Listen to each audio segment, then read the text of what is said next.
Dis Kersfees. Wat 'n wonderlike tyd. Die tyd wat God in ons wêreld aangekom het. Kom ons dink daaroor. Here, hoe onwerklik is dit dat U na ons wêreld gekom het. En dat U dit in U volheid gedoen het. Dat U soos ons geword het om ons te wys hoe U is. En ons het so nodig om helder daaroor te dink. Wil U nou U woord vir ons oopmaak? Wil U ons self kom leer? Amen. Ons lees Matteus 2 van vers 1 af. Jesus is in Bethlehem in Judea gebore tydens die regering van koning Herodes. Na Jesus se geboorte het daar sterrekykers uit die ooste in Jerusalem aangekom en gevra: "Waar is hy wat as koning van die Jode gebore is? Ons het sy ster sien opkom en ons het gekom om aan hom hulde te bewys." Toe koning Herodes hiervan hoor, was hy het die hele Jerusalem saam met hom ewig ontsteld. Hy het toe die priesterhoofde en die skrifgeleerdes van die volk bymekaar geroep en hulle uitgevra oor waar die Christus gebore sou word. Hulle het hom geantwoord: "In Bethlehem in Judea, want so is dit deur 'n profeet geskrywe. En jy, Bethlehem, gebied van Juda, jy is beslis nie die kleinste onder die leiers van Juda nie. Uit jou sal 'n leier voortkom, wat vir my volk Israel 'n herder sal wees." Daarna het Herodes die sterrekykers in die geheim ontbied en noukeurig by hulle vasgestel wanneer die ster verskyn het. Hy het hulle na Bethlehem toe gestuur met die woorde: "Gaan doen noukeurig ondersoek na die kindjie, en as julle hom kry, laat my weet, sodat ek ook aan hom hulde kan gaan bewys." Nadat hulle die koning aangehoor het, het hulle vertrek, en kyk, die ster wat hulle sien opkom het hulle gelei totdat dit gaan staan het bo die plek waar die kindjie was. Toe hulle die ster sien, was hulle baie bly. Hulle het in die huis ingegaan en die kindjie saam met Maria, sy moeder, gesien, en hulle het gekniel en aan hom hulde bewys. Daarna het hulle reissakke oopgemaak en vir hom geskenke uitgehaal: goud, wierook en mirre. En omdat God hulle in 'n droom gewaarsku het om nie na Herodes toe terug te gaan nie, het hulle met 'n ander pad na hulle land toe teruggegaan. Tot sover. Gaan doen noukeurig ondersoek na die kindjie.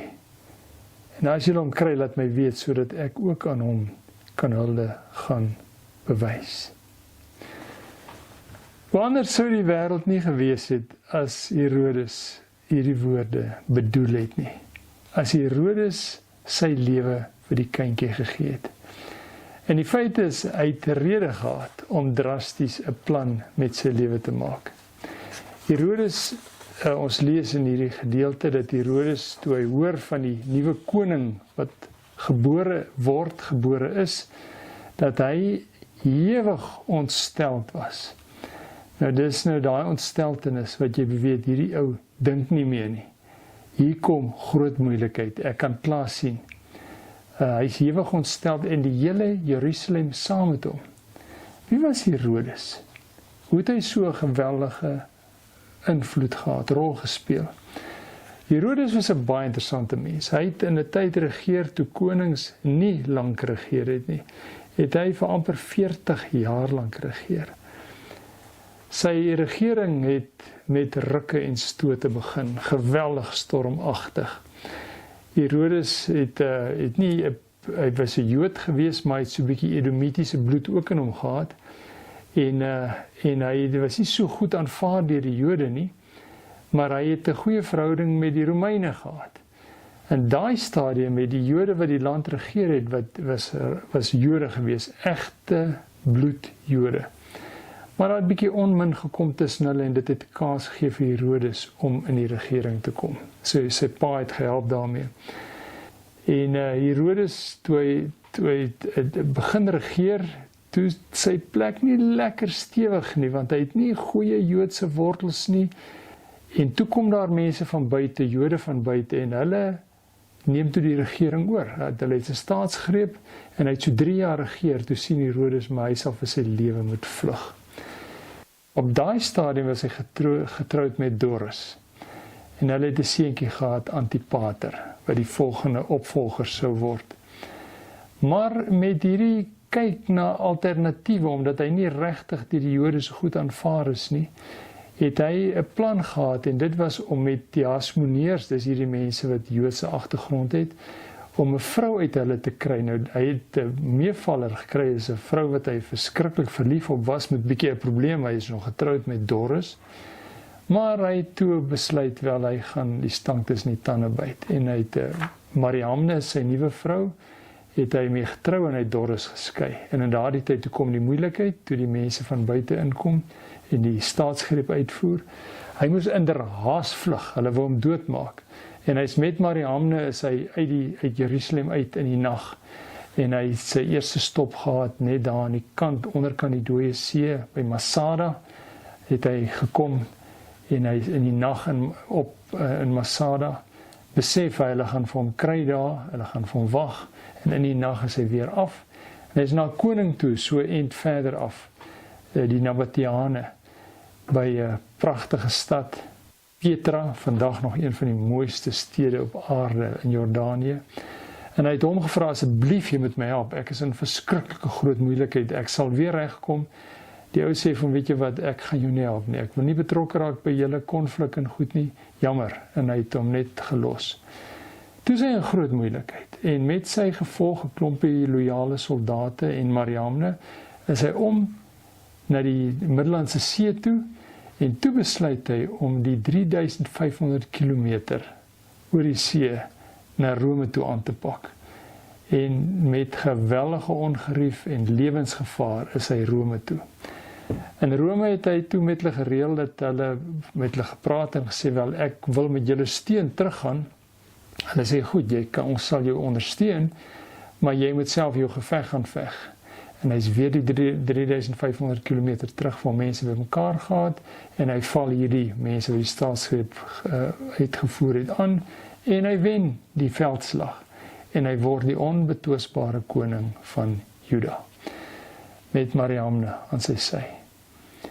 Maar hierdie hele, wat toe met hom tot daartoe gebeur het, veroorsaak toe dat Herodes 'n baie agterdogtige persoonlikheid kry. Hy vertrou niemand nie. En terwyl hy in die regering is, toe Mariamne se broer was die hoofpriester gewees, voel hy maar hierdie hoofpriester kry al hoe meer gewildheid. En hy reël toe dat hy doodgemaak word. Mariamne se broer. Dit het dinge tussen hom en Mariamne baie versuur in so mate, en hy was baie lief vir haar. Vir interessantheid, Doris was 'n gereelde huwelik gewees, Mariamne was die een vir wie hy lief was. En so 7 jaar na hy regeer het, 2 jaar na hy begin regeer het, het hy haar broer doodgemaak. So 7 jaar na hy regeer het, toe begin hy haar verdink dat sy hom wil doodmaak. Hy het geen bewys nie, hy het net 'n gevoel gehad. En dit was in elk geval nie waar gewees nie. En toe laat hy Mariamne doodmaak. Dit was 'n keerpunt in sy lewe gewees. En van toe af het hy mal geraak het. En vir nog net meer as 20 jaar het hy toe bly regeer, maar heeltyd is hy agterdogtig, heeltyd moet hy veg vir sy posisie, moet hy uitkyk vir mense wat hulle oog op sy troon het. Toe op 'n punt toe begin hy te besef, maar hier's 2 jong manne wat hulle oog op my troon het. Dis toe sy eie 2 seuns, hy en Mariamne se 2 seuns. En hy reël toe in 7 voor Christus, dat die 2 Alexander en Aristobulus, dat hulle doodgemaak word. Net kort voor sy eie dood, toe voel hy bedreig deur Antipater, hom en Doris se seun, en hy laat hom ook doodmaak. So dit verklaar vir ons dat Herodes 'n geweldige, die tipe persoonlikheid gehad het, wat inderdaad iemand soos Jesus nodig gehad het. Dit sou heeltemal pas, dat hy op 'n punt kom waar hy besef, daar is nie 'n toekoms nie. Jy kan nie deur geweld regeer nie. Hy het alles probeer, alles wat hy kon. Maar dit het net al hoe slegter en slegter gaan. Hy het 'n ellendige koning geword. Aan die einde van sy lewe, hy was toe amper 70 jaar oud gewees. En gestel hy sou sy lewe vir Jesus gee. Toe hierdie kind kom, toe sê hy, weet jy, dit is wat ons so nodig het. Met my manier van doen is daar nie 'n toekoms nie, dis die einde. Almal wat naby my was is dood, ek word oud, ek gaan dit nie maak nie. En gestel hy sou vir sy lewe aan hierdie kind toewy en vir hom sê, help my. En Jesus sou vir hom sê, wel, as jong kind sou hy dit dalk al kon doen, vir hom sê, ja. Ek wil jou help om God te ontmoet en jou lewe met God reg te stel. Nou ja, Herodes het dit uiteraard nie gedoen nie. En die gevolg was dat hy kort daarna, 2 jaar nadat die kind gebore is, het Herodes toe ook gesterf. Vir Herodes was hierdie kind bloot deel van sy verhaal. En hierdie kind het nie ingepas in sy verhaal nie. Hy het nie kompetisie gesoek nie. Maar hy het kompetisie verkeerd verstaan. Herodes het sy oordeel is aangetast deur sy leefstyl tot op daai stadium, sy agterdog, die druk waaronder hy was, die moeilikheid wat hy gehad het. Dit het veroorsaak dat hy nie meer nugter kon dink nie. En dat hy nie die potensiaal kon sien in hierdie kind, wat hom juis in staat sou stel om 'n gewilde koning te wees, om 'n goeie koning te wees, wat sy skuld kon bely, wat sy slegte verhoudings met mense kon regstel, wat gewild kon word in sy eie land. Soos hy ouer geword het, is hy al hoe meer verag. En hy gee nie sy lewe vir die kind nie. En in ons lewe kan dit maklik gebeur, dat die kind ons ook amuseer. Dis deel van 'n baie mooi verhaal. Ons kan selfs 'n traantjie pik vir hierdie besondere kind, die feit dat hy as God in die heelal gekom het, en mens geword het, en die nie verwelkom is, 'n ereplek gekry het nie, dat hy in 'n stal tussen diere sy eerste slaapplek moes vind. En dit ruk mens aan die hart, en hoe eenvoudige begin hy gekom het, hoe nederig hy was. En daar stop dit. Jesus het egter nie gekom om ons te vermaak, of om ons emosie op te wek nie. Jesus het gekom om ons te verander. En daarom sien ons dit in die geskenke wat die wyse manne bring. Die wyse manne bring goud, wierook en mirre. Goud is die teken van aansien. 'n Koning het goud gehad. Goud was 'n aanduiding geweest van sy waarde en sy hoe belangrik hy is. Wierook is gebruik in die tempel wanneer mense God aanbid het. As jy wierook geruik het, het jy geweet hierdie een is nou besig om met God te praat. So hy was 'n koning geweest wat op aarde kom regeer het, wat 'n koninkryk kom vestig het. En daardie koninkryk, sê die wierook vir ons, was 'n koninkryk waar hy ons aan God kom verbind het. Hy het ons nie bloot gehelp om hier op aarde die beste te maak nie, maar hy het ons in staat gestel om in die ewigheid in te gaan, in God se teenwoordigheid te wees. Die mirre was 'n middel wat hulle, wanneer hulle lyke gebalsem het, gebruik het, wat ook sê dat sy dood betekenis sou wees. So dis die 3 betekenisse van die wyse manne as hulle oor hierdie kind praat. Hy is 'n koning. Hy is die moeite werd om te volg, om jou lewe voor te gee. Hy het ons aan God kom verbind. Dis wat ons die nodigste het.